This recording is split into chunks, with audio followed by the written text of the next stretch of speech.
headphones on. The seating. There you go. Gone. Okay. Yes, we changed the seating. I'd like to get this joint meeting started again. Going to change up the afternoon session and start with Mr. Winowski first and then Mr. Parnell. So Ed, present please. I'm back. We'll start out with administration. Obviously, the increase in the wages is the incorporation of the Director of Administrative Services, Julie Glover, into this budget. You know, I spoke this morning as to my feelings of the value of having Julie Glover retained by the town and continuing to work for the town. She brings a lot of very strong skills that I think benefit this community and will benefit this community in the long run.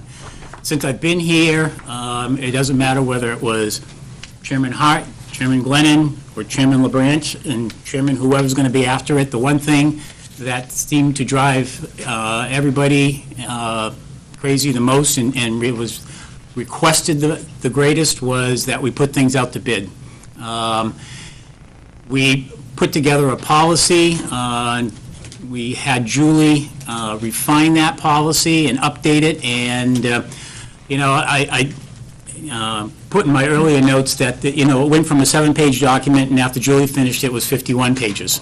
And that's true. It is. It's approximately a 51-page document that we have for our purchasing policy, because most of the document itself, beyond page 14, deals with the requirements that we put on or require from the vendor or service contractors that we're going to be hiring. And, you know, it's everything from the policies they need to provide us relative to insurance, the bid bonds, all the way up to, you know, liquidated damages. We talk about that in any of the contracts that we put out there. So it's putting us on a lot more professional and a safe level that the town is getting the best value for the dollars when we hire somebody to do a particular project or to provide a service to us. Secondly, as it relates to the whole issue of human resources, do we do a good job at what we do? Yeah, I guess we do. But there are things that fall through the cracks that I really think that we need to start honing in on. We need to do a better job. You know, we give the personnel policy to an employee and we have them tear out a page at the back and they sign it that they've read it. Well, you know, we should be sitting down and going over that document with that employee so they know what's in it, what we as a community are requiring of them and what they can expect from the town, that they have a clear understanding of that document. That would be part of Julie's job. Job descriptions. There's always a need to update job descriptions and ensure that what we're hiring people for is what we're expecting them to perform for us, and they have an understanding as to what that is. Even though there's that little line at the very bottom that says, "and any other responsibilities that we may put on this," it's still a requirement that we should have the most up-to-date job descriptions. There are a myriad of forms, as I mentioned earlier, that we have people fill out. Every single year, at the end of the year, we have a lot of forms that relate to insurance that we require people to do because we're part of the 125 program where the dollars are taken out pre-tax. And you know, I've never filled those out, but I got a telephone call, you know, 2 days before the end of the year, and Ed, you have to fill it out now because that's what's required. You know, so you got to sit there and doing it as opposed to you know, before you just waved it off and it got taken care of, but now there's more requirements on people. So that's another piece. And then, more importantly, is risk management services. Both our current insurance company provider provides numerous programs that we can have, like on a half-day session, come in as to the health and well-being of individuals. They'll come in and they'll do workplace workstations as to what's ergonomically correct and what maybe we need to do to ensure that people don't get carpal tunnel syndrome or some of the other, you know, back pain problems that they may have. There's also programs as it relates to the Public Works Department. work safety programs, wearing hard hats, wearing leathers at certain times with certain pieces of equipment and things. So that's what it's all about. And those are the types of programs that I see Julie coordinating, so that way we can make sure that we're doing it. Because we're part of the State of New Hampshire Joint Loss Management Program. There is a program that every community has to have.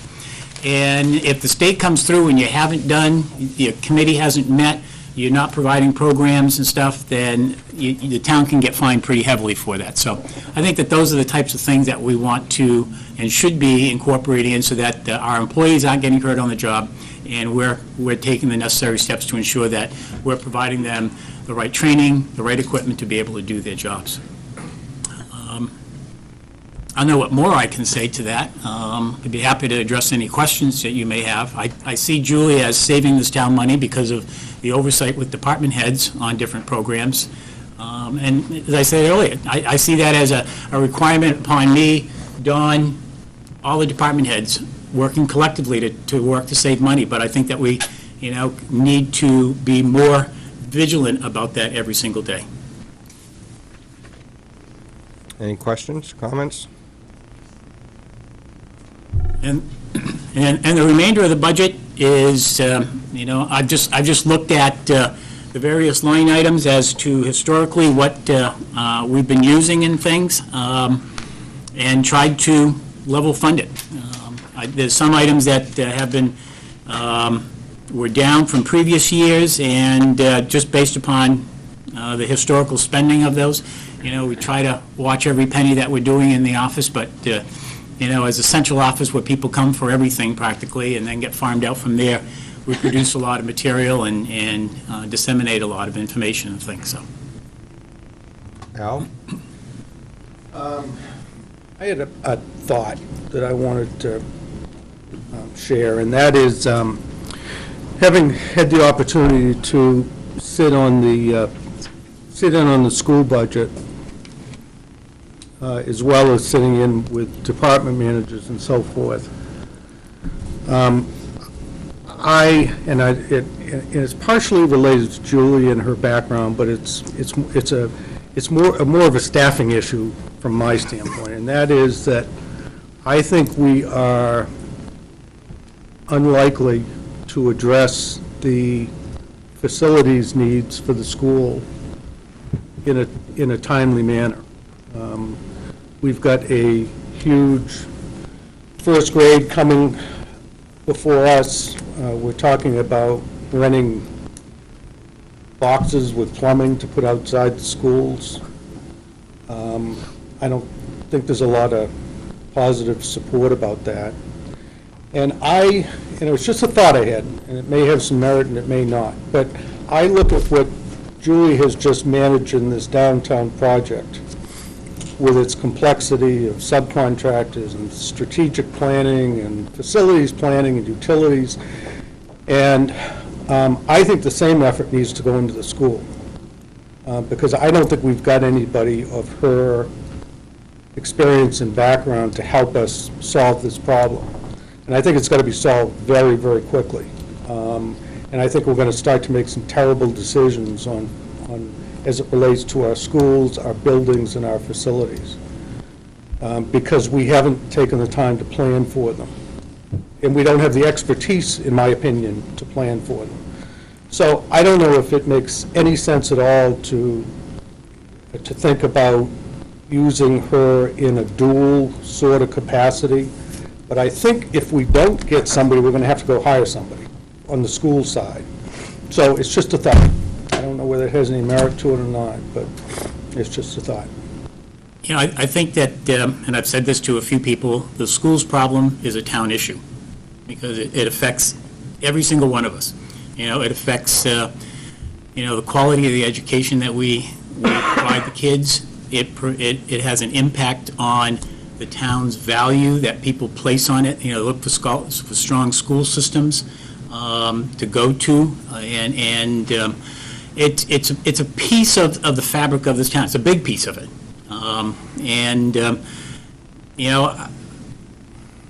if Julie Glover, in her capacity, if everyone is favorable about this in working for the town, and can be shared and utilized on the school side to help in that, or to direct people in that endeavor, I think that we should be doing that. We've talked about it, we've always talked about how can the town and the school combine, certain activities that are beneficial to both. And I think that would be an opportunity for both sides working together. They gain from her expertise, she's still providing an expertise to us, and we've got that in-house, so. And there's the sharing of that opportunity, that knowledge and that skill.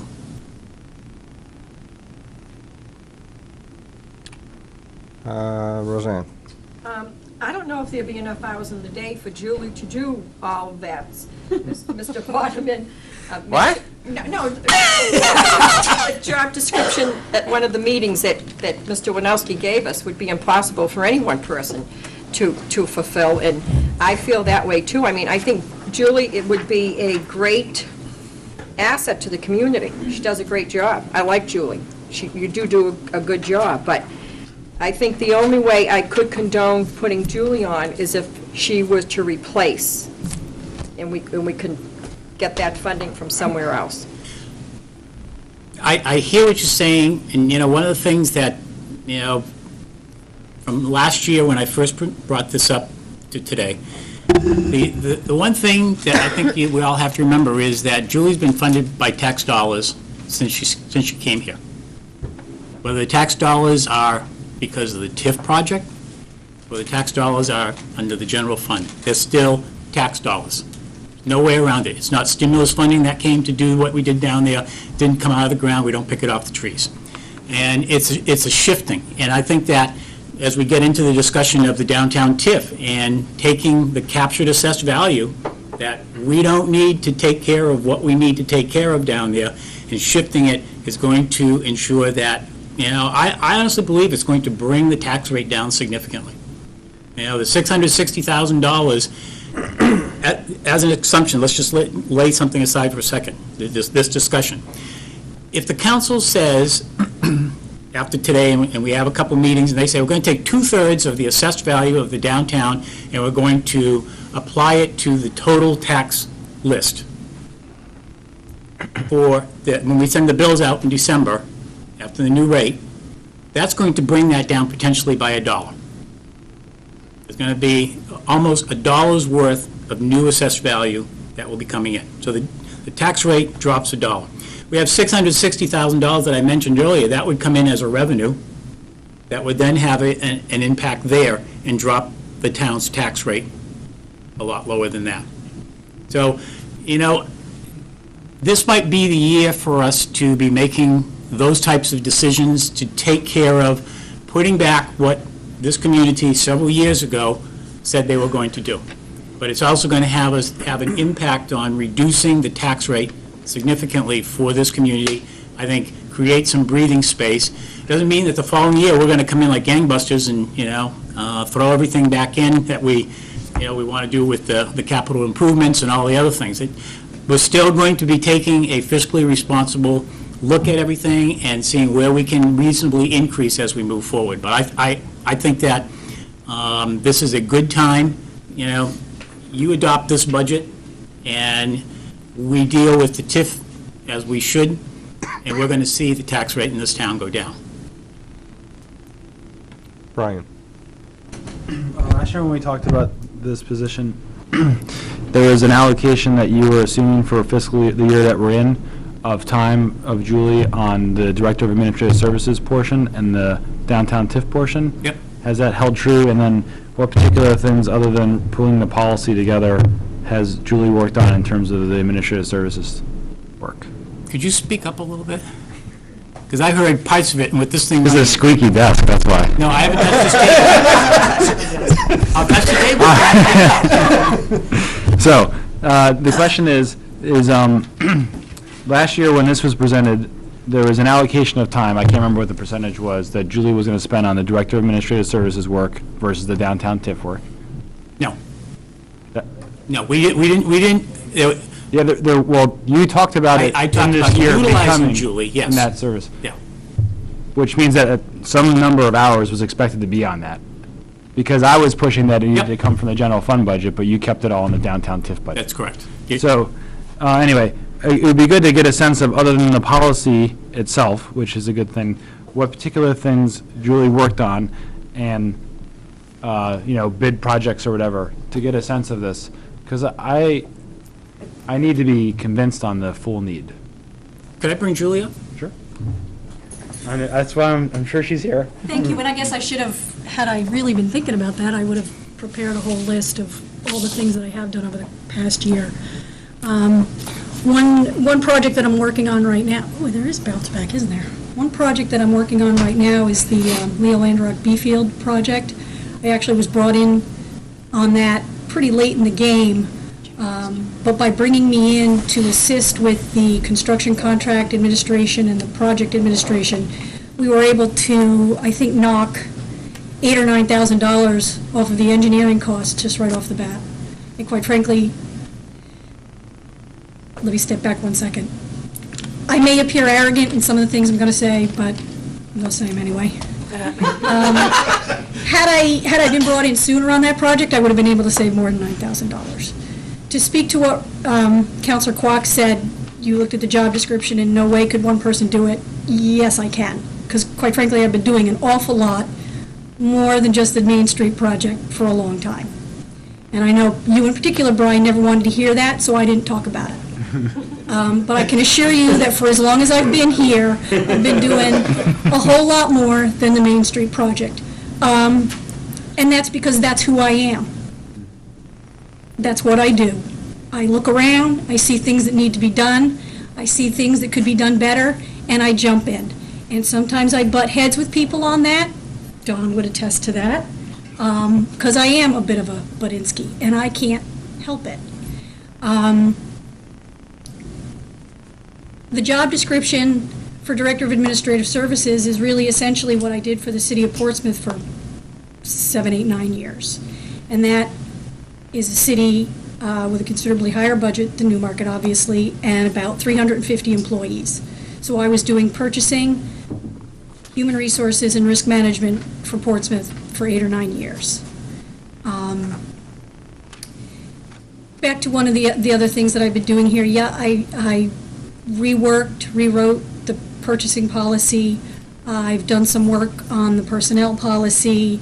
I see a lot more work that actually needs to be done with that personnel policy. I mean, it's a pretty basic document, and then what happens is a situation will come along.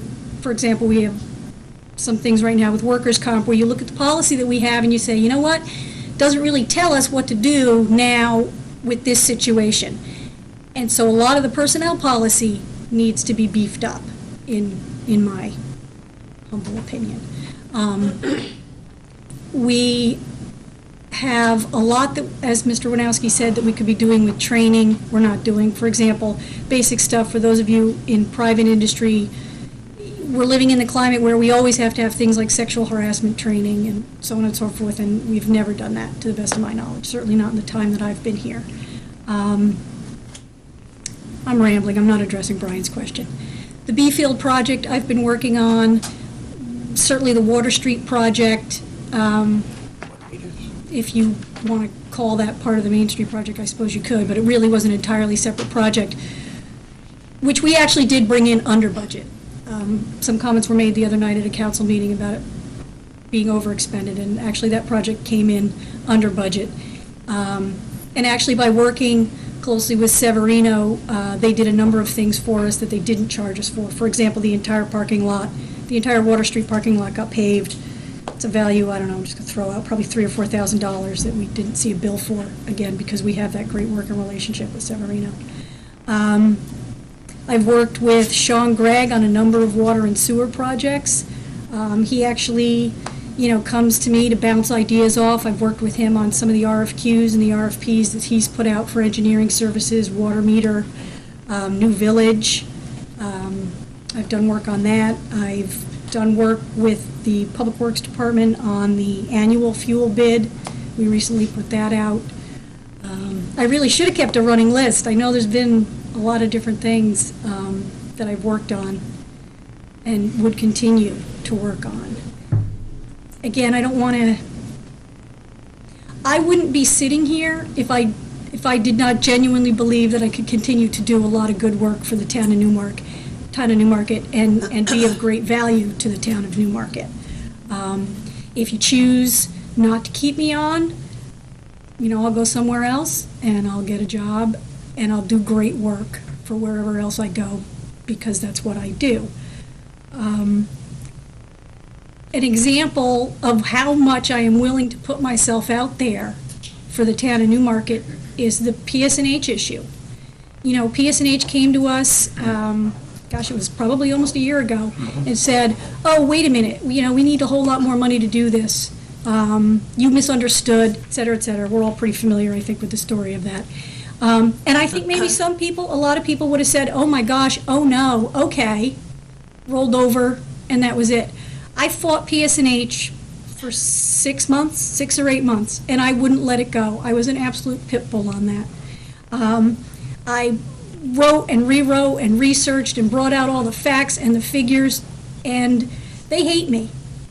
They went to Concord, and they talked to lobbyists and state reps and state senators, and for all I know, the governor, and said, Julie Glover is wrong. Julie Glover made a mistake. Julie Glover doesn't know what she's talking about. It wasn't the town of Newmarket that they were slamming. It was me personally. But I didn't let it go then, either. And so finally, I think they must just have gotten tired of me and realized I wasn't going to go away, and we actually settled with them. At one time, I think that they were looking for about $300,000 more than we had originally agreed to. And we worked, obviously, to get that number as low as we could, which was at about $160,000. I think it was a high of $300,000 at one point that they were trying to tell us we were going to have to pay more. So, I suffered personally on that issue. Quite frankly, if I ever want to go get a job with the state, which I thought of at one time, I'm not sure how easy it would be for me to do that. But again, that's what I do because that's who I am.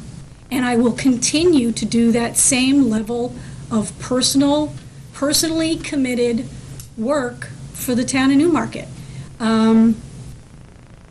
Generator bid. One time I heard Julie didn't do that, or anyway, no, the generator, the council had asked for the generator bid to be put together, and no, that was me.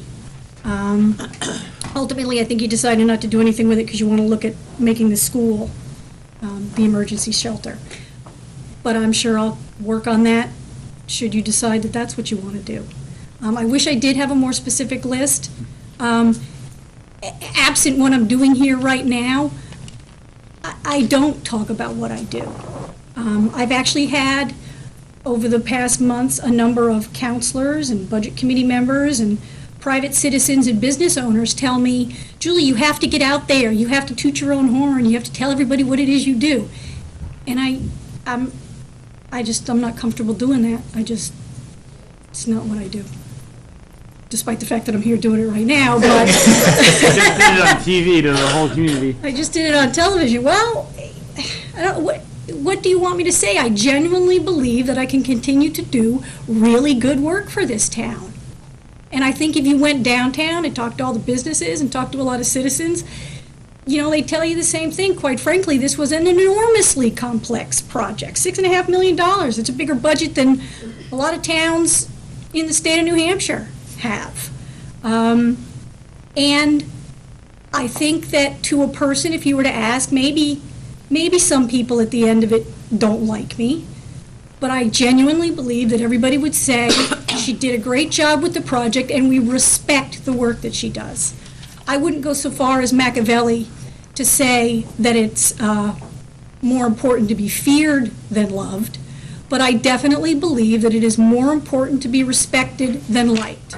So at the end of the day, I am not afraid to butt heads. I am not afraid to tell people what I think if I believe that that's the best work that I can be doing for the taxpayers.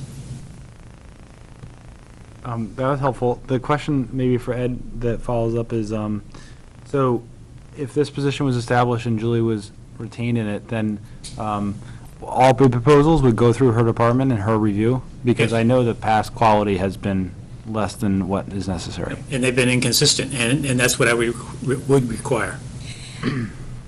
Let me also speak to that. That may sound like a simple thing. Oh, okay, department heads, you used to go off and do what you wanted and do your old buying, now it has to go through Julie. That's a big fight ahead of me, quite frankly. And these are with people that I've worked with for 3 or 4 years and get along with. But that's not a simple thing, to get people to do that. And I'm ready for that, too. Right, and just to piggyback on that, one of the things we have within the policy is you cannot sort of break up a contract such that you do it for less than $5,000 so that you don't have to go through the bid process. And that's, I'm assuming what she's talking about. And that's one of the things that we need to look at is what's the totality that we're looking at here, and let's go out and put that as one particular project, one particular bid. And part of that actually involves working closely with the finance department to double check to make sure that's not happening. I don't want to say that my fellow staff members would try to get away with something, but they might. Yes, thank you. All right. Before I just assume this is a done deal, I need to ask a question. Actually, there are 2 questions, and depending on what I get for an answer on the first question as to whether I need to hear the second, I would like to ask the councilors, seeing they're all here, what they are thinking on this matter.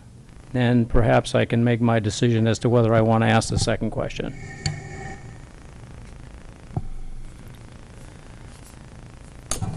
I'll start.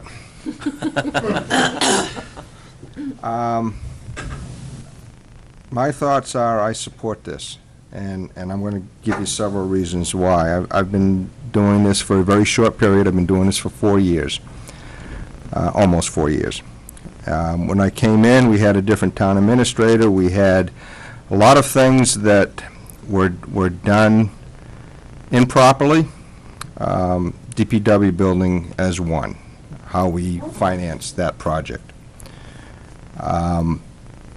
And I'm sure there were others as the public is pretty much aware of. When Ed came on board, we started to see a slight change, but it was difficult for Ed and Don as a team to get together and get things back to transparency, I think is probably the best word to use at this point, where the public knew what was going on, kept everyone updated as best as could be. And what I'm getting at here is, I'm not so much saying that I support Julie Glover as I support this position, because the town administrator is telling the town of Newmarket that we need this. And over the last couple of years, I've had the pleasure of working with the budget as a budget committee member last year and as a counselor for the last couple of years. And I see how, with all the assistance that he gets from the council, from the budget committee, from Don, from his department heads, he's able to run what I would call a lean and mean budget. The town has what they need for services. We're not cutting back on services. And, we're able to, in some respect, maintain a tax rate that is decent. Most places had tax increases in the last year. We dropped.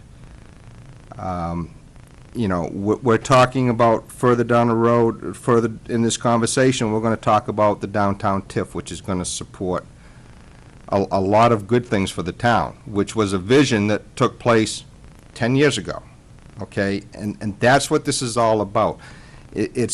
Sometimes you have to take a look at the snapshot and say, this is what we need to do to get by. But at other times, you've got to take a look at what's coming up down the road. What do we have for projects that we really need somebody that's going to be hands-on, pay attention, and be there to explain why something went wrong or why it went exactly the way as planned. So, that's my feelings on it. I don't know if I've really answered your question, but You're a yes. I'm a yes. And I'm a yes because I'm supporting the administrator. I really, from my perspective, I've played this around in my head now for several months.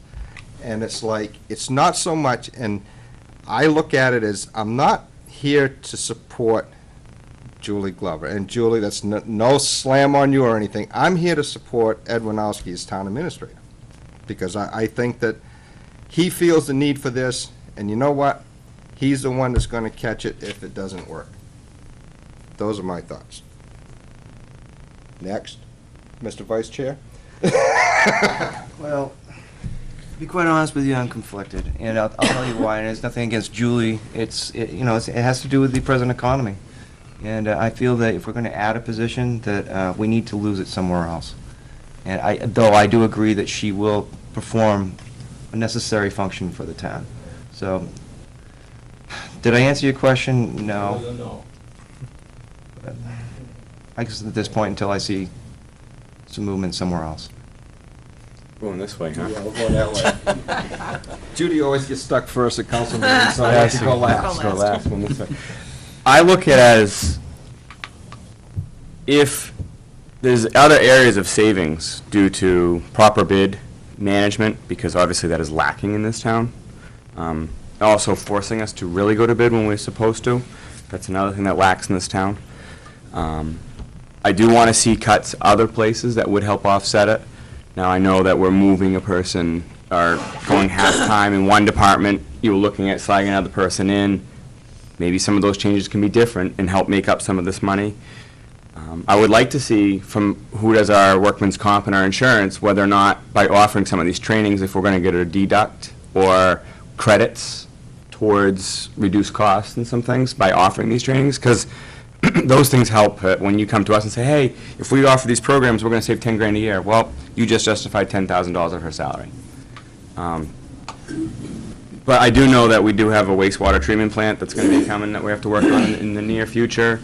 And within the next 2 or 3 years, they're going to be drafting up design on that, and that's going to be an RFQ. So there is projects that are coming out that are potentially big. There was the conversation that Leo talked about, the fact that we want these wells and stuff. They need to be brought online. Well, who's managing those projects from the bid side of it? So there is stuff there that can justify it. So I am a yes, but I do want to see other areas paired, if we can, to help offset it to the taxpayers. So I'm a wishy-washy yes. Like I stated, I'm all in favor of having Julie Glover on board. If, like Councilor Bergeron said, we would cut somewhere else. We would have to cut somewhere else to replace her. And I'm not talking about the 20 hours from Dan Vincent. Absolutely not, because I think she would be an asset to this town. I really do. But we would have to cut the equivalent to her pay somewhere else, and not with cutting Dan Vincent. And something like that I could go along with. Is that a yes or a no? If we could cut another position. We haven't, though, but you need to decide yes or no. As it stands now, I would have to say no. But if I someone understand. comes up with I understand. cutting 2 other people, or 3 other people, or whatever it takes to get that, I would be in favor, because I feel she would be an asset. But as it stands now, I'd have to say no. Okay.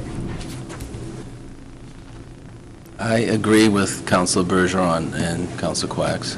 If we can cut it somewhere else, I don't have a problem with it. Steve? In terms of a yes or a no, I'm more inclined to say yes than no, just because I'm a big picture type of guy. And the information we have is that the overall budget, general fund and enterprise funds recommendations, is $9,574,017, or a 5.9% reduction from the current budget, which is $10.1 million. So if we can, in the big picture, if the budget is cut, and you can retain the services of Julie Glover, or, in my opinion, have funding for the position which the administrator says is necessary for the administration of the town, I don't have an issue with that. I've been conflicted as everyone else and thought long and hard about this. On one hand, I don't like adding another position, but I also believe that Julie has shown that she, and proved to all of us, that she has a skill set that this town desperately needs. I think sometimes, despite the fact that we are in very rough economic times, sometimes you have to think about the fact that there is a future. There is a future coming, and we have big projects coming.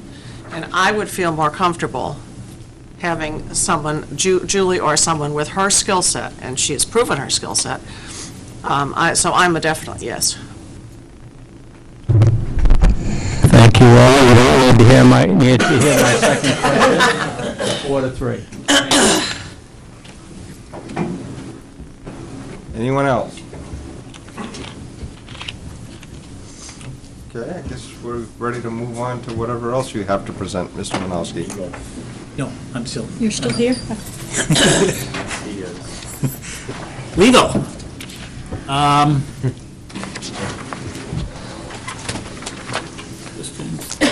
Actually,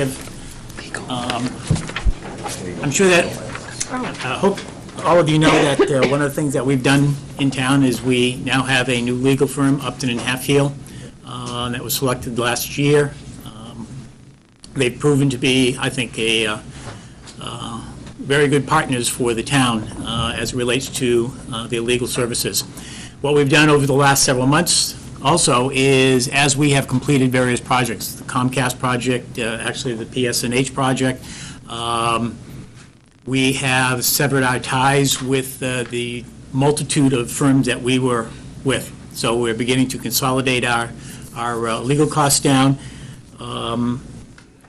This will be the first year with Upton and Hatfield, a full year. And I think that the way that we're using and the way they respond to us, I think that we'll be able to live within our legal budget at this time. We call them when we need them. They give us an answer fairly quickly. We're going to bring one of them down for a meeting. We have arrangements that the attorney we have coming down will be coming down from North Conway, but the charge is as if he came from Portsmouth. So, they seem to be a great working team for us, as I said, so $50,000. Roseanne? Mr. Winowski, does that include the legal fees for planning board? Yes. Because you just mentioned Well, the only one that, Hatfield, because we have Bates as well. the only one that we have with Laura Spector, who is still working with us, is as it relates to the Cheney issue. And that's it. Once that's done, the Mitchell Group will be gone. So at this time, the only, except for Laura's the only one that we have on other than Upton and Hatfield at this point. Okay. Al? As I look at fiscal year actuals last year, fiscal year actuals this year, last year we were about $60,000. This year we're at $29,000. Is there a reason that such a dramatic drop from last year? Let's see, we finished, we resolved, as I said, the PSNH contract relative to their desire to have increased funds. We closed out the Comcast contract. We have completed several contracts that we had with McNeil and Taylor.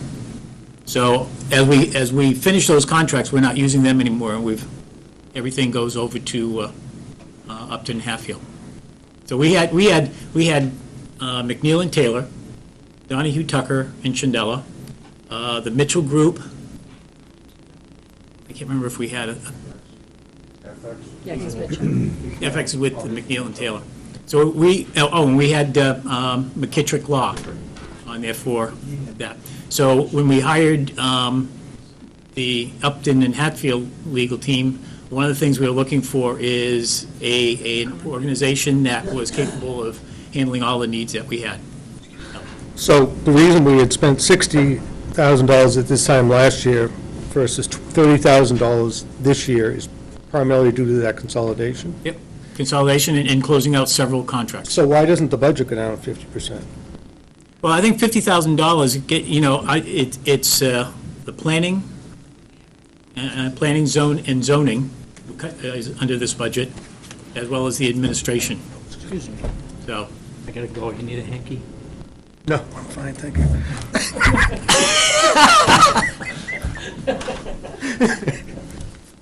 I forgot my question, but that's okay. somebody else walk by? If I just signal? Historically, Al, $50,000 is the budgeted level for legal services. Right, and I'm just trying to understand why last year's expenses were twice this year's. Sorry, 3 times? Yeah. Oh, yeah. You know, I Well, think, we have a couple, we were pursuing the accounting issues. right, That's gotta be a huge and thank you portion of for that. reminding me, we still have one attorney that was still on the forensic audit issue that I pray to God that it is done at some point this year. and I, Just get that close it out. must have been expense over this town administrator, legal issues that we're not facing this year and those kinds of Yep. things. Plus, I think the hourly rate changed too. Yeah, I really, rate changed significantly. Okay, thanks. Lorianne? I just want to make sure I understand. So, next time union contracts come up to be negotiated, this team can do that? Yes. Okay. Currently, Oh, the we are police using that. union, we have Attorney Chuck Blau from Upton and Hatfield, who's working with us. Roseanne?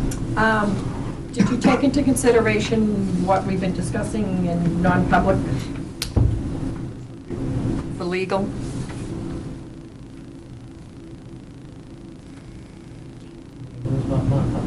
Well, I think, I mean, that could be, right, but historically, this has been the budgeted number for legal, if I'm not mistaken. We've always set it at 50, and historically, in the last several years, it's always gone well over that amount, but we've never really changed it with hopes of things, coming to a halt. We have gotten rid of, as Ed said, we have gotten rid of some big-ticket items. Comcast was, one. I'm sure we're still going to have our other concerns and issues that are going to pop up here, there, and everywhere, but to this point, I don't think we've utilized legal on either one of the issues for any substantial amount of money at this point. So, if we knew it was going to cost us X dollars, in 6 months, then maybe we'd budget differently. But, we can't do it on anticipation. I think we're just trying to hold the line as much as we can on that. So hopefully that answers your question. Yes, it does. And Ed, I don't know if I explained it properly, or... And basically, the way that it works is that, as example, Diane needs an opinion from the attorney. She comes to me and will say, Ed, I need to contact the attorney about X. We have a conversation about that. Same thing with Becky on the whole issue with the American Express and Nelnex. We talked about that, and, I'm able to control that better than the planning board having an attorney, and the town administrator, and the council having an attorney, and that's what was happening here. There were different attorneys being used, and I think that got out of hand, so. And I don't think as a council, I don't think the council's using legal as much as in the past. And the administrator's been using LGC for a lot of initial contact to find out if it's something that we need to go to legal for. So, the LGC is free for us. So I think that's why, to answer part of Al's question, I think that's why we may be seeing a decrease, because, we're not using it as much. We still have issues out there, but it's not as many of them, I guess. Dan? I was going to ask that question. How much last year did the board by itself, dealing with its issues with counselors and all that, specifically cover up? Not much? I don't think it... Well, that's what a lot of people, that's the perception, and it would be nice for the perception to be changed if it needs to be changed, that's all. Yeah, no, Because the public perception is that's a huge chunk of that, and if it isn't, that would be great for the public to know that wasn't a huge chunk of it. So it wasn't that much of that? I don't think it was that much of it. It occurred. It doesn't happen today. All right, I know, I was just, and that might be part of that answer as to why it's decreased. Bob? You said there was a rate cut. What was specifically the numbers? Would ask me that question. I don't know, but I will pull that for you, because each of the attorneys had different fees. So, It wasn't you a know, huge decrease, I Yeah. don't think. I'm thinking it was like in the maybe $20 to $25 an hour range, if that. What do we generally get charged per hour for legal fees? $225, somewhere around there? Yeah, something. $225? I think we might be like around a 185 Yep. with step increase. I think it was 165 last year when we negotiated, and it was gonna go up Yeah. about $10 this year, so be about 175, 180. But you said there was a reduction. Yeah, it was. Yes, from the So we previous, dropped from around 175 to no, 150? No, from we- the previous other one, which was Previous around was like 250, Yes. $250 an hour. we And were depending paying on the what attorney you were monthly. using within the firm, Yeah. it was more or less. Okay, and it's dropped because of general economic conditions? that are driving it. No, Different firm. it was a different firm that came okay. in, and, that generally their rates, the firm that we're using,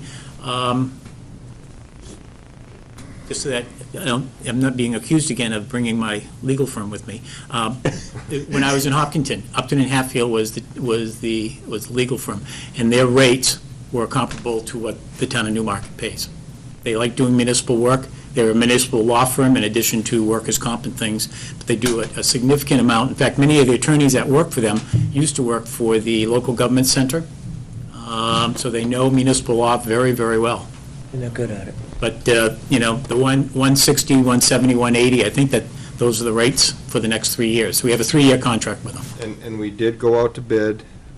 We received all the bids. I can't recall exactly how many there were. There might I think it have, was, Oh, we had a total we had of 5 five, or we had 6. 5 bills. yeah, and we chose 3 to bring in. We actually sat down as a council with the 3 firms and then decided. And I can say that because I was part of that discussion with Dana and Judy, I believe it was.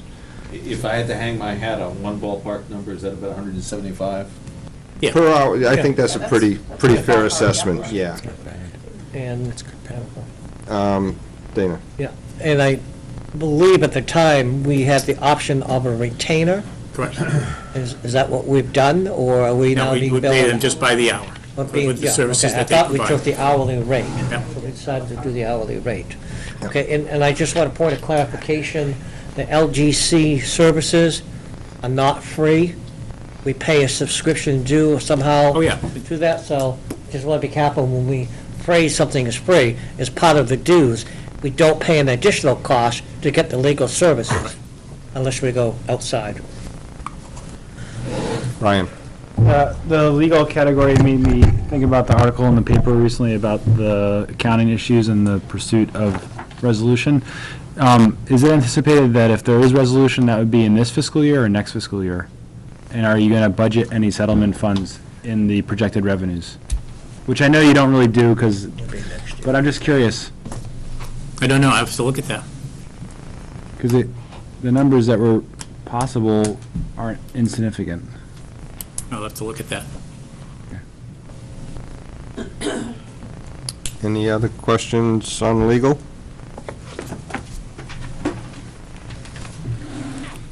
Okay.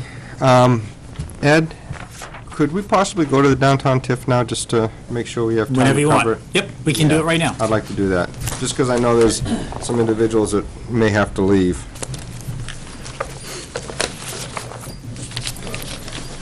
Page 69, towards the back.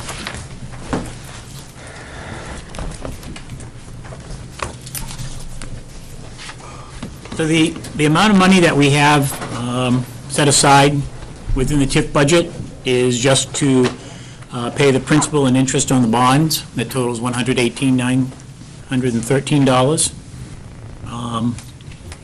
Obviously, as I mentioned in my remarks, that in this year's tax rate, receipts, we will be obtaining $781,000 for the captured revenue. So everything over and above the $119,000 can be turned back to the community to reduce the debt, or reduce taxes. Now, as I mentioned to you, in my remarks is the RSA 162K10 that talks about sort of dividing or determining what the percentage of the TIF is necessary to be used to pay the debt and any type of other actions that we may want to undertake relative to maintenance and operation and taking care of certain things. I think that what we need to do is, if the council is agreeable to doing that, that we bring in Andy Blaze and sit down, because Andy's going to be the guy that's going to say, at this tax rate, this is how much money, this is what we need, and what that percentage of the TIF, I need to capture to do that, because that's what's recorded on the MS1 form as, for the TIF. Everything else gets put back into the tax list at that point. Jim? You're right. Oh, no, it's a mistake. Brian? It was really encouraging to hear the explanation this morning about the ability to change the amount of assessed value being captured for the TIF, and I would advocate strongly to the council, and I've said this to some of the folks during our breaks, that making this decision before the school has to go through the deliberative session is critical, because they have, pretty much no matter what happens, there's a tax increase from the school. 52 cents right now if the default budget passes.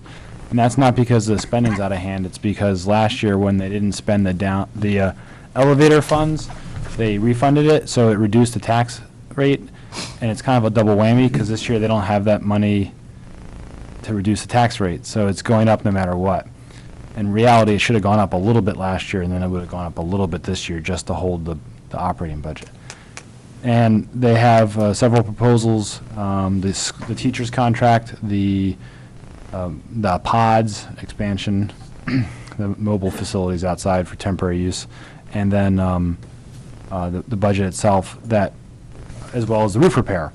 Altogether, that's like $1.37 if they all pass. And they all seem to be pretty significant needs. No one's debating that whether they're needed or not. The question is whether or not we can afford them. It's not me this time. And I think if the council can make a decision about this captured assessment before the deliberative session, it will be important for the voters to understand that, because it'll change the amount of assessed value that the taxes for the school are based on. And that $600,000 difference, or whatever it is, 650, between what the TIF needs and what the TIF captures right now in revenue, 66% of that is the schools in terms of tax rate. And that's, almost wipes out their increase in their operating budget, or it does so in some. So this is what we were trying to do with the TIF. And if this is the year that we can actually make it happen, it's a great time because of the economy. And I really, really encourage the council to move on it by the end of this month. I think that I will talk with Andy on Monday if the council's agreeable to it. At least have them start doing some work as to determine what what needs to be captured and what can be considered excess assessed value. At least have a number for everybody next week at this meeting, and we'll have to refine it, but at least we'll be able to give you something. We might err on the sort of the high side, but, And the other thing to possibly consider is whether or not you should put a little bit of extra money into the budget for the TIF in case there's some surprises on the fix-it list. Well, as Julie had mentioned, we spent the $150,000 from last year, so we have that as a cushion, and that was going to be one of the things that I was going to suggest in the overall discussion, that we take that $150,000 and we put it on the side to be able to handle those pieces or things that come up in the course of the next 12 years. So we have 12 years left of the TIF. Of the bond payments, you mean? Yep. So. Thank you. Dana? That raises another question. Where would we find the figures for the work that was done in the downtown, and what is actually left from those expenditures in the downtown. And I look at Julie because when I sat up there, it was a very, very closely guarded secret. And I remember specifically one time sitting in a meeting with DPW Director Julie, myself, I think probably you were there, and asking that question, and Rick started laughing, looking at him and said, "What are you laughing at?" He says, "That is so guardedly kept secret that I don't even know what's in there." So, and I know she's been under budget, but it is public knowledge, it should be public knowledge, to what actually is left in that pot of money account, whatever you want to call it. Want to answer that, Julie?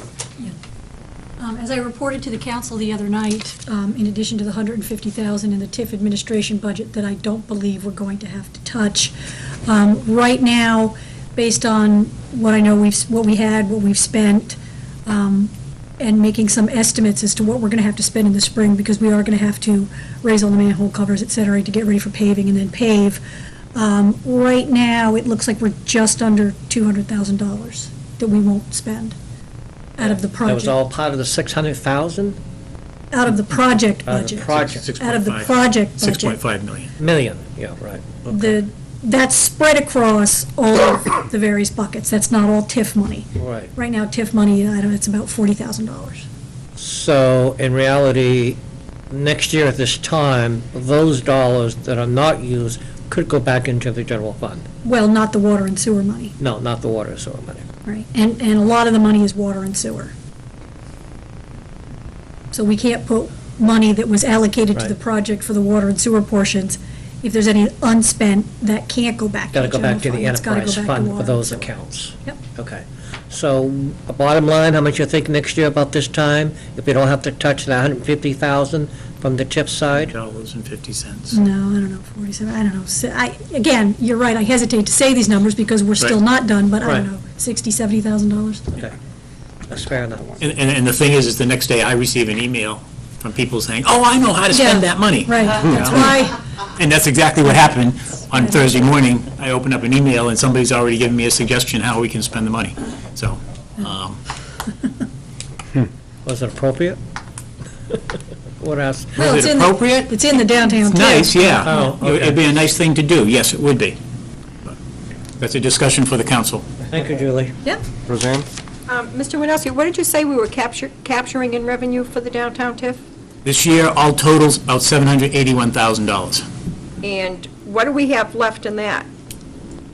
Well, that's from the tax rolls. That's at the end of this fiscal year, that's what we would have, 781,000 minus the $120,000 that we spend to pay off the bond, so you have the balance. So it's about $660,000 sitting there as revenue that can be used to reduce the tax rate. And that's what you've been doing? Well, we only use it, the TIF money, my first year, I believe it was, when I was here, because we were looking at it and we were trying to hold it down. We haven't touched the TIF money for reduction of taxes since that time, because primarily, we're dealing with the PSNH issue and everything. So this year, we'll be able to, when we go set the tax rate in December, use that excess money to reduce the tax rate. So there's no balance from last year for the revenues from the downtown TIF that we would add to the $171,000 at the end of this fiscal year? There may be, Counselor. I was looking at the snapshot for what we just captured, so I wasn't looking at cumulative totals. There may be more in that's sitting there, in addition to what Julie has, but that needs to be closed out and audited and make sure that it's all correct. Okay. So, but there may be additional revenues, because we didn't touch the TIF, any of the excess TIF captured revenue to reduce taxes this Last year, year. because we had, You just took the Last year. 120 out, yeah, so we should have a good amount there, okay. potentially, yeah. And just as a point of clarification, the fact that we have the captured revenues as we do, it would not behoove us, or we cannot realistically pay off this bond ahead of time and save any money. No, it's a- Just to it's make a- sure it's a- that everybody understands that It's a- paying it off you can't do it. Right. You know, It's through the municipal bond bank, and the bond bank will tell you, if you want to pay it off, we'd be glad to take your money. but it's still going to cost you the But same amount they're of just money. they're gonna hang on to that full amount and So we might as well have the advantage of it at this point. So, They collect interest on it, yeah. Leo? Speak up. Principal, I think we said it was, we looked at it yesterday, I think it was 1.2 was left. 1.2. What did we originally bought, 4? 2.5? Brian? Would it be legal for us to capture like, if we have 660 left this year, and last year there was 500, so we have 1.2 million, if we just kept it there and then use that to pay the principal and interest, and then dissolve the TIF entirely? Good question. You can do that. You can, and that was one of the things I talked with Barbara Reed about. I said, well, so we have 781,000, we have 660, we have, an outstanding debt of this amount. Could we capture the next couple of years, the excess revenue, put it into account and pay it off, and the TIF goes away? She said, if you want to do that. The thing you cannot do is dissolve the TIF. Right. Because then you're flipping the debt payment to the taxpayers, and that's not what the purpose was all about. So, yes, that is an option for us to consider. The related question is, it's lost, let's see. Well, I'll try to remember it. Alzheimer's is getting to you. Yeah. Bob? I'm sorry, you lost me in this whole conversation. You're saying you have part of the money in a fund, and then you can pay off this, another big chunk? No, I didn't say that. What I said was, the question that Roseanne asked was, how much money do we have in the account at the present time? And I said, I don't know, because when I was talking with Dawn yesterday, we were just looking at the amount that we were capturing from taxes from 2009 that we were going to have in the TIF fund, and the fact that we had a bond payment, and the difference was 660 that we would have at the end of the year. What still sits there, because we didn't use it last year or touch it in any way other than for what we had to, I don't know what that is, but potentially we could have a significant amount of money, and maybe we wait one more year and take that full amount out. It might be enough to pay off the debt, put it into a bank account, and then just pay it from there, or a capital reserve account, and pay it off from there, from the capital reserve, however we want to do it, and then take and dissolve the entire TIF at that point. Al?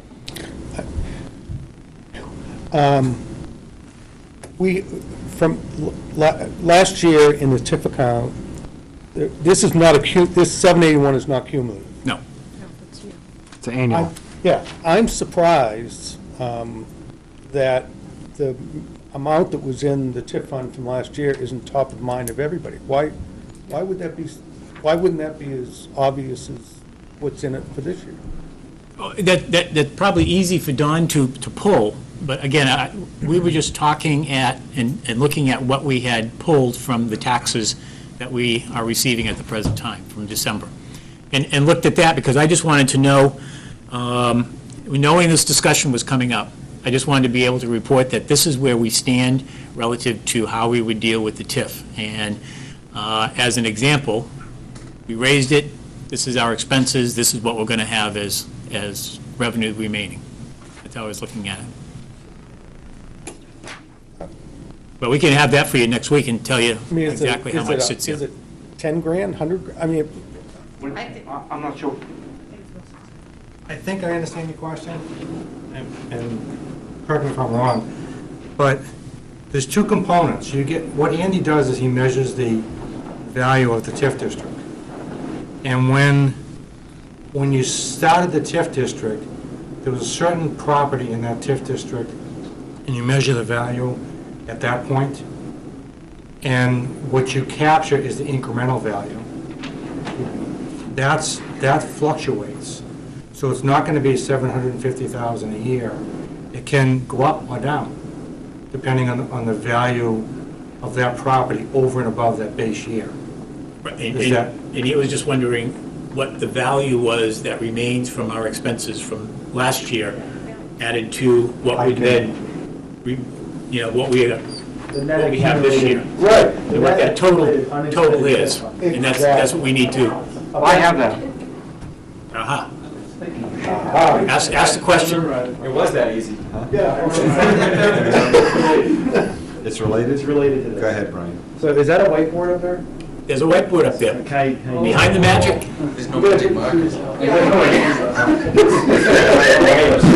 the podium. Careful what happens behind those doors. Well, this is my Check it before you open it up. Really nice. So, my concern is that if we keep capturing this revenue and then we use it to offset taxes, we're going to do what the school said, which is force an increase in tax rate inadvertently in the policy. So, let me just outline and see if, so let's just say that the town's budget is $10 million, and then the council decides we're going to use that $600,000. So, and we don't have any other revenue sources. It's only either property tax, it's only property taxes. So you got to take out that $600,000, then the rest needs to be raised by taxes, right? So that's how the tax rate gets set. So then the next year, there is no more TIF surplus because there's no more money to transfer from the fund balance. So you got to raise $10 million before you had an increase in the budget. That $10 million is off the tax rate. So you have an automatic tax rate increase of $1, almost $1. Why wouldn't there be any more money in the TIF fund? Because you just started allocating it, Well, based on, that's why if you change the size of the TIF district capture assessment, the fund balance is great, but when you use it in huge chunks to reduce the money you need that year, unless you can keep doing that consistently, the next year's tax rate goes up. It's like a reverse spike from the CIP helps you keep expenses level, but using the fund balance, if you use $1 million one year and then $100,000 the year before, that's why the previous administration consistently tried to use $400,000 to $500,000 of fund balance. Because if you spike your fund balance revenue that you're shifting over, you create these valleys of revenue.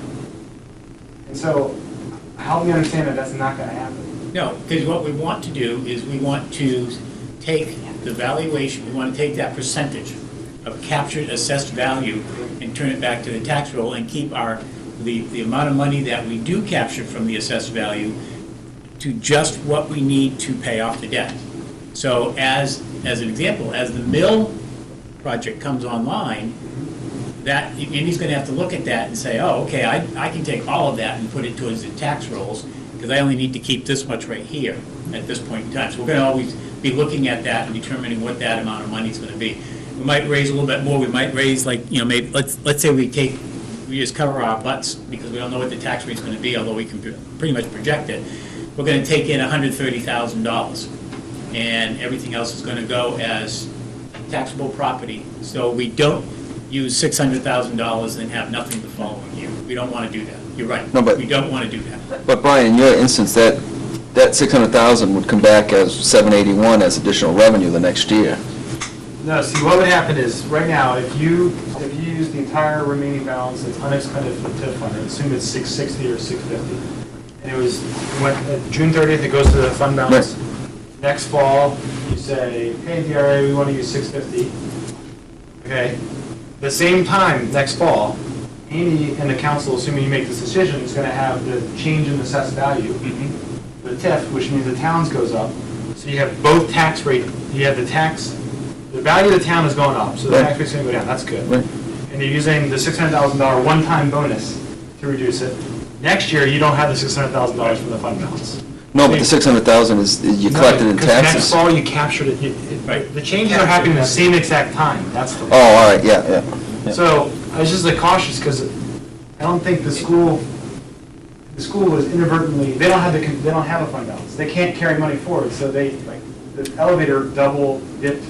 It was a mistake on both ends. And the thing that we're going to have to do is, on our end here, is look at the fund balance from the general fund and what we're getting from the TIF and use that in an appropriate way so that we don't have, we don't spike it downward such that the following year, oh my God, we don't have anything. Has to be So, you're right. consistent.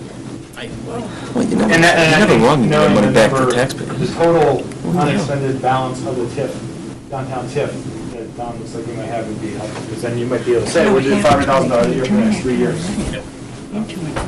I'm going to tell you the number I have at June 3009. Right. I'm going to qualify it by saying, this is on a cash basis.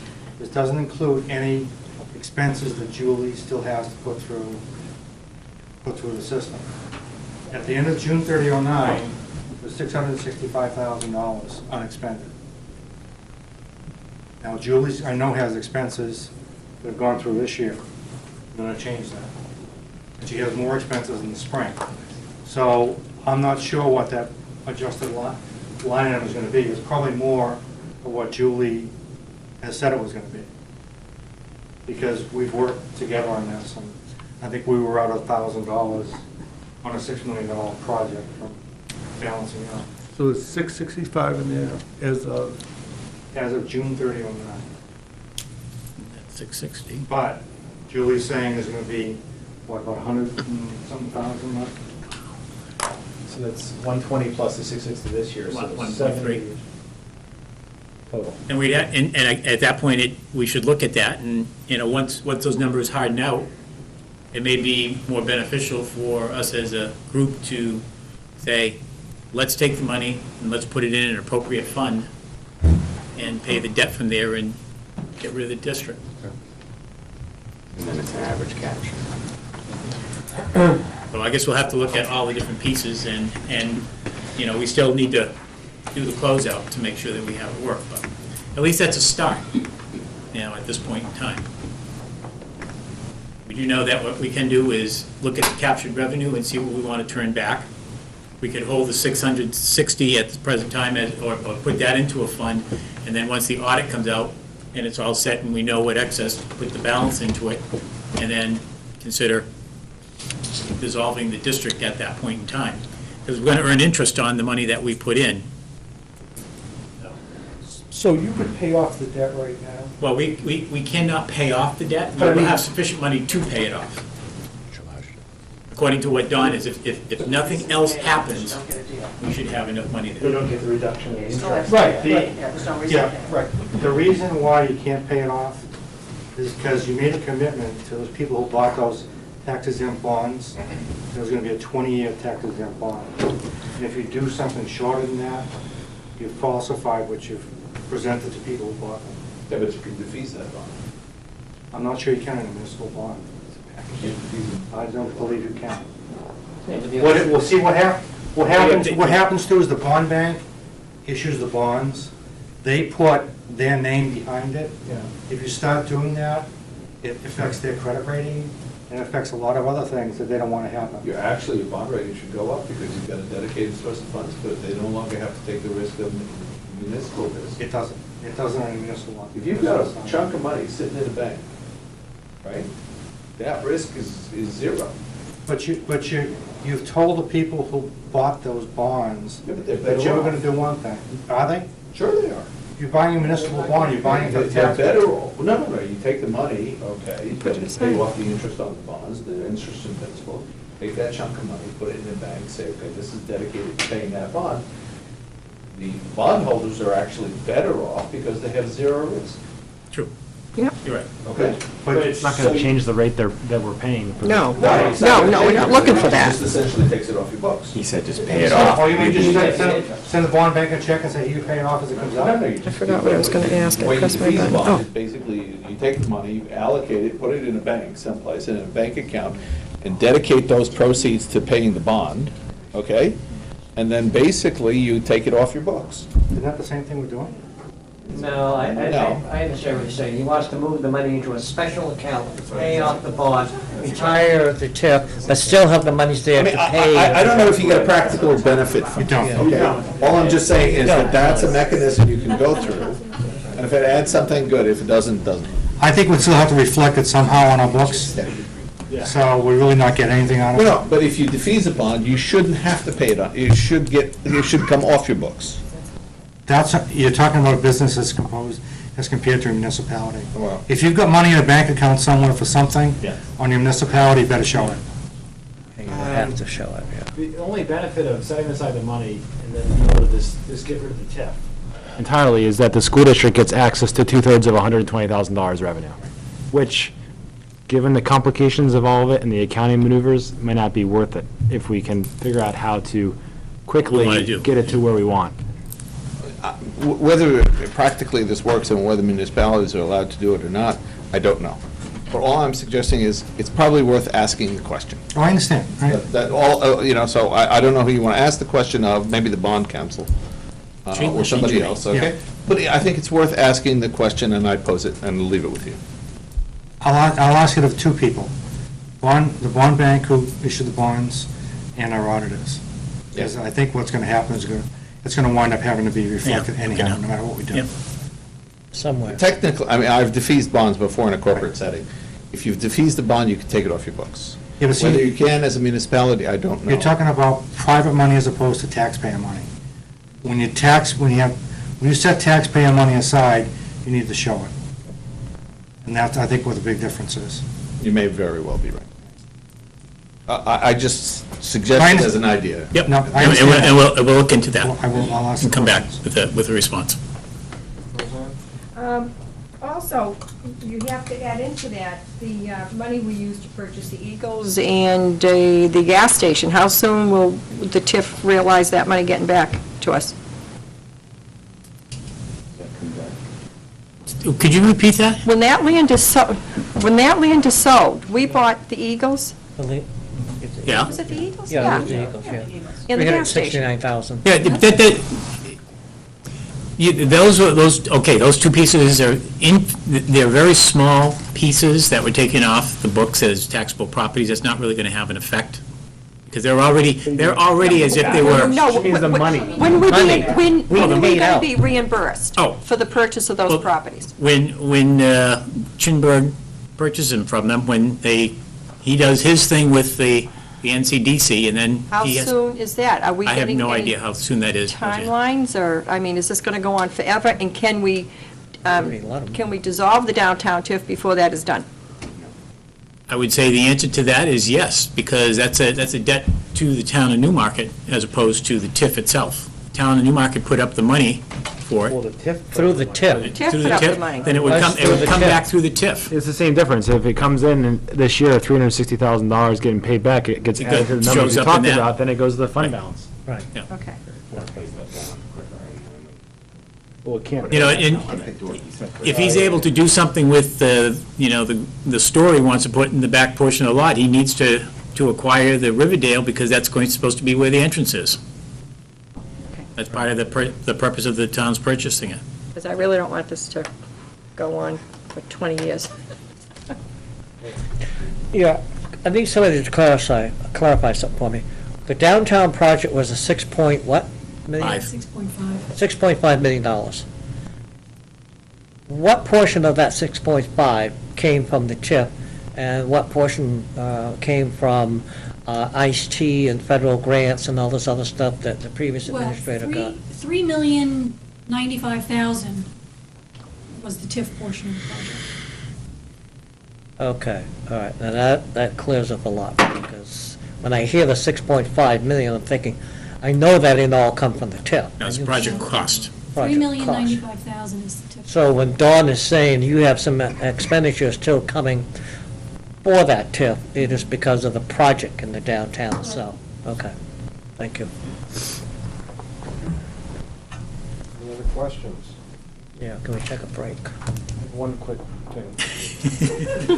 Sorry, just the downtown TIF bond itself, and then the fact that we have the open space bond, they're both the traditional 20 years, no way out.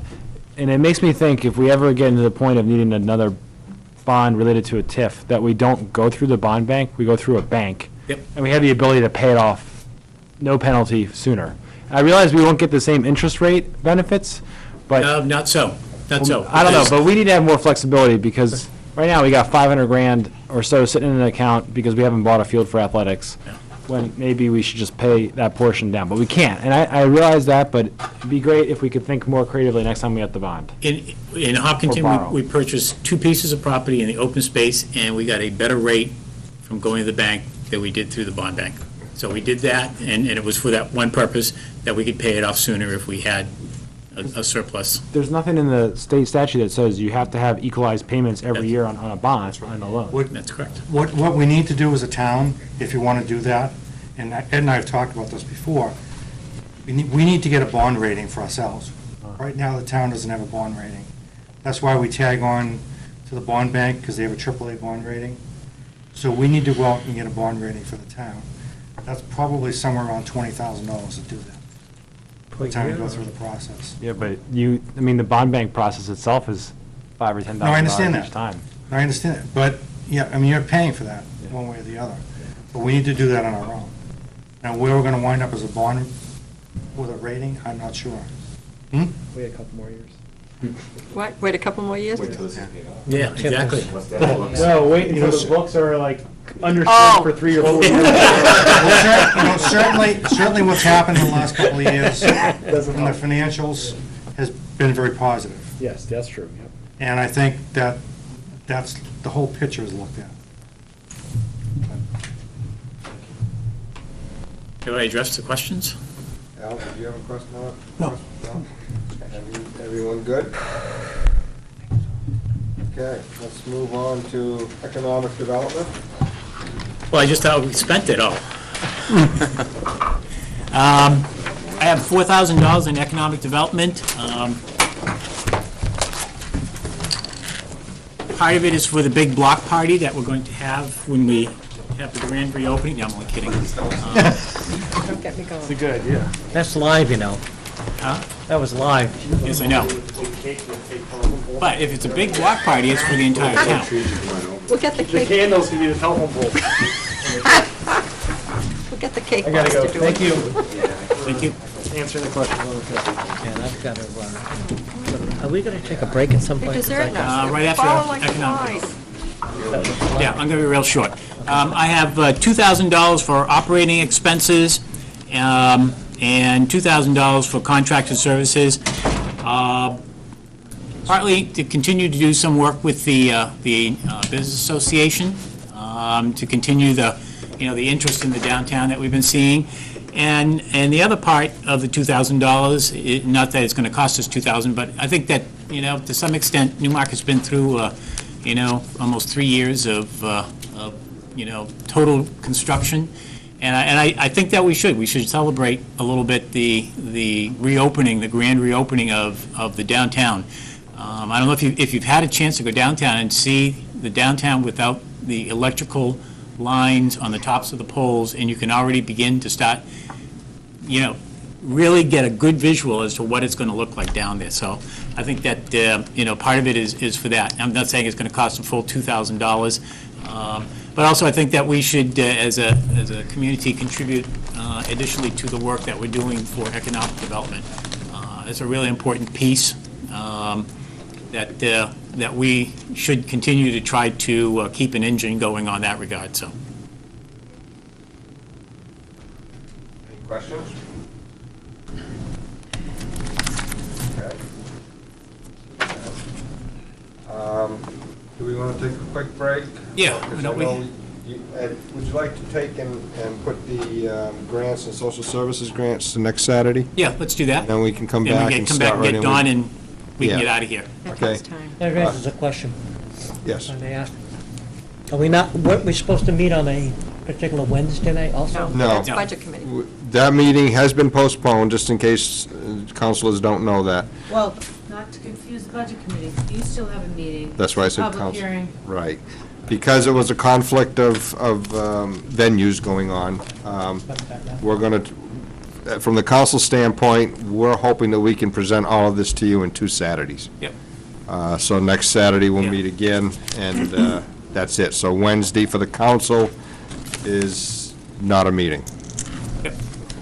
Okay? And if we're lucky, we should be able to finish everything Saturday morning, next Saturday morning. I'll keep Brian home. Yeah, by 10:30. Think about me. Okay, let's meet back here at 2:35, please. You just